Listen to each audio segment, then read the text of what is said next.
10 লক্ষ টাকা লোন দিয়ে দেবে, একজন ক্যাশ নিয়ে যাবে সেটা না, শুধুমাত্র তারা যেন বিদেশে যেতে পারে সেই ক্ষেত্রে এই সুবিধাটা দেওয়া হচ্ছে।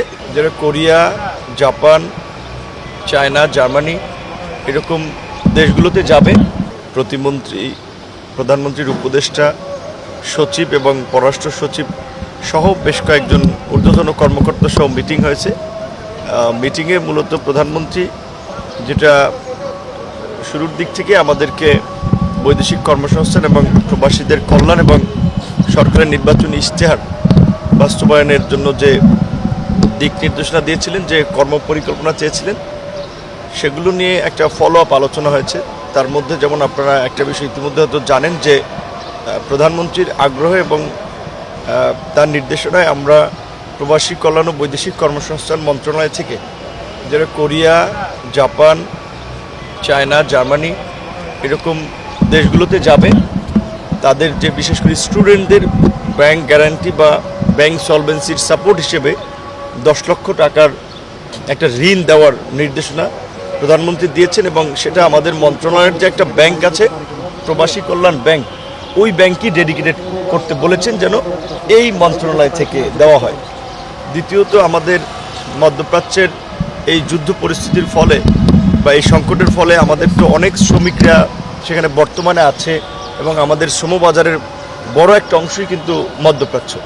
সেক্ষেত্রে এই যুদ্ধের ফলে আমাদের কী ধরনের সংকট এবং সম্ভাবনা তৈরি হতে পারে সেগুলো নিয়েও আলাপ আলোচনা করেছে। বিশেষ করে ধরেন এখানে মিডল ইস্টে যে ধরনের ইনফ্রাস্ট্রাকচার ডিস্ট্রয় করা হয়েছে, এগুলো তো আবার রিবিল্ড করতে হবে।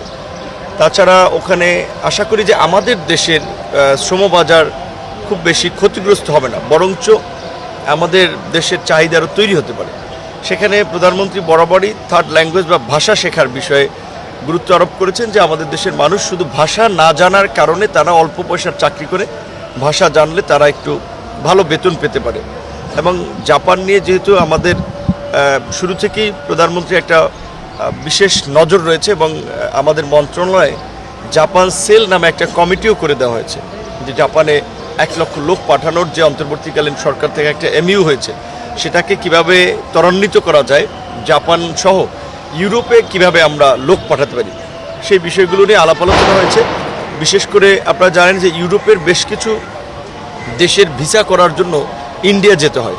তো এটা নিয়ে প্রধানমন্ত্রী শুরুতেই পররাষ্ট্র মন্ত্রণালয়কে নির্দেশনা দিয়েছিলেন যে তাদেরকে পার্সু করে বাংলাদেশে তাদের একটা অফিস বা কনসুলার সেবা নিশ্চিত করার জন্য তাদেরকে অনুরোধ করা, সেটার বিষয়ে আজকে আলোচনা হয়েছে। এবং কিছু দেশ ইতিমধ্যে এখানে কনসুলার সেবা দিচ্ছে, বাকি দেশগুলো যেন এখানে নিশ্চিত করে এই বিষয়ে প্রধানমন্ত্রী নির্দেশনা দিয়েছে।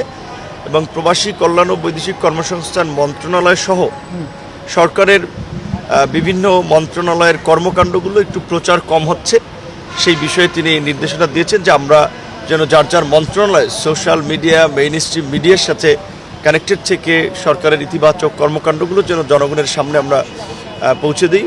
পাশাপাশি আমাদের 180 দিন যে কর্মপরিকল্পনা, তার মধ্যে আমাদের অভিবাসন ব্যয় নির্দিষ্ট করে দেওয়ার একটা বিষয় আমাদের আছে। আমরা হয়তো কিছুদিনের মধ্যে সেটি চূড়ান্ত করব এবং আমাদের যে সমস্ত শ্রম বাজারগুলো বন্ধ আছে মালয়েশিয়া সহ এবং সেখানে যে ধরনের সমস্যাগুলো আছে, এইটাও দ্রুত সময়ের মধ্যে শর্ট আউট করে লোক পাঠানোর ব্যবস্থা করা।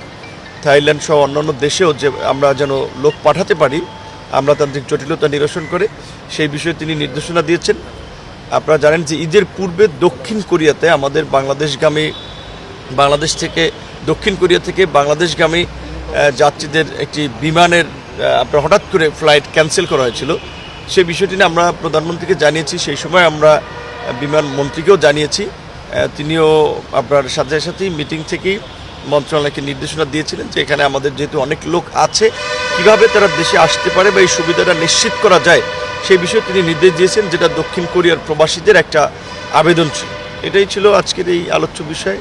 পাশাপাশি দেশের সামগ্রিক পরিস্থিতি নিয়ে প্রধানমন্ত্রীর সাথে তো দেখা হলে আমাদের সরকারের অংশ হিসেবে একটা আলাপ আলোচনা হয়।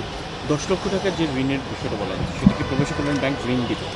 হ্যাঁ, প্রবাসী কল্যাণ ব্যাংক ঋণ দেবে, সেটা কিন্তু নগদ ক্যাশ দিবে না। আপনার যেখানে সাপোর্ট প্রয়োজন, যেমন ধরেন ওদের কোনো পেমেন্টের ক্ষেত্রে আপনার কোথাও পেমেন্ট দেওয়া লাগবে, ওই পেমেন্টের ক্ষেত্রে আপনি ইউজ করতে পারবেন। আদার্স কোনো সাপোর্ট লাগলে শুধুমাত্র ওই ক্ষেত্রে যে 10 লক্ষ টাকা লোন দিয়ে দেবে, একজন ক্যাশ নিয়ে যাবে সেটা না, শুধুমাত্র তারা যেন বিদেশে যেতে পারে সেই ক্ষেত্রে এই সুবিধাটা দেওয়া হচ্ছে।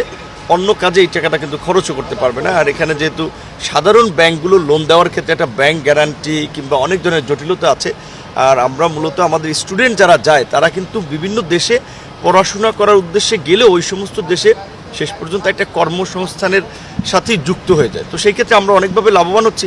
একটা হচ্ছে আমাদের দেশের একটা শিক্ষিত জনগোষ্ঠী ওইখানে কর্মসংস্থানে যুক্ত হচ্ছে, আমরা রেমিটেন্স পাচ্ছি, যেই কারণে আমরা ওই গ্যারান্টি ছাড়া এই 10 লক্ষ টাকা ঋণের একটা বা ব্যাংক সলভেন্সি সাপোর্টের একটা সিদ্ধান্ত সরকার পক্ষ থেকে নিয়েছে। দুটো বিষয় জানতে চাই, একটা হচ্ছে মধ্যপ্রাচ্যে যুদ্ধ শুরু চলছে এখনো, সে কারণে রেমিটেন্সে কোনো ধাক্কা আসবে কিনা বা সেখানকার যারা কর্মী আছে তাদের নিরাপত্তা, আর দুই হচ্ছে বিদেশে লোক পাঠানোর কথা বলা হলেই একটা সিন্ডিকেট আমাদের এখানে তৈরি হয়ে যায়, সেটি আসলে আবারও থাকবে কিনা। আমরা বিগত সময় দেখেছি যে একটা সিন্ডিকেট যেখানে যেতে খরচ হয় 1 লাখ টাকা সেখানে খরচ হচ্ছে 7 লাখ টাকা 8 লাখ টাকা, এটি আসলে ভাঙতে পারবেন কিনা?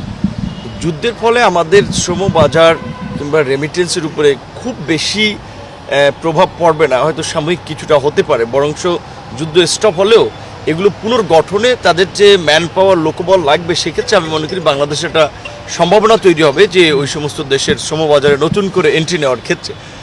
আর সিন্ডিকেটের কথা বাংলাদেশের প্রেক্ষাপটে যেটা আমরা অনেক দিন ধরে দেখে আসছি, কিছু কিছু জায়গায় কিছু লোক মনোপলি করে কাজ করে, সেক্ষেত্রে অনেক জায়গায় কিন্তু আমাদের নিয়ন্ত্রণ থাকে না। যেমন সিঙ্গাপুরে 6টা কোম্পানি ট্রেনিংয়ের মাধ্যমে তারা লোক পাঠায়, 6টা কোম্পানির ট্রেনিং অথরাইজেশন আছে, এটি কিন্তু সিঙ্গাপুর সরকার তাদেরকে অথরাইজ করেছে। এখন তারা গলা কাটা পয়সা নিচ্ছে 14 লাখ 15 লাখ 16 লাখ টাকা, ওইখানে কিন্তু সিঙ্গাপুর সরকার অথরাইজ করায় আমরা কিন্তু কিছু করতে পারছি না। তবে আমরা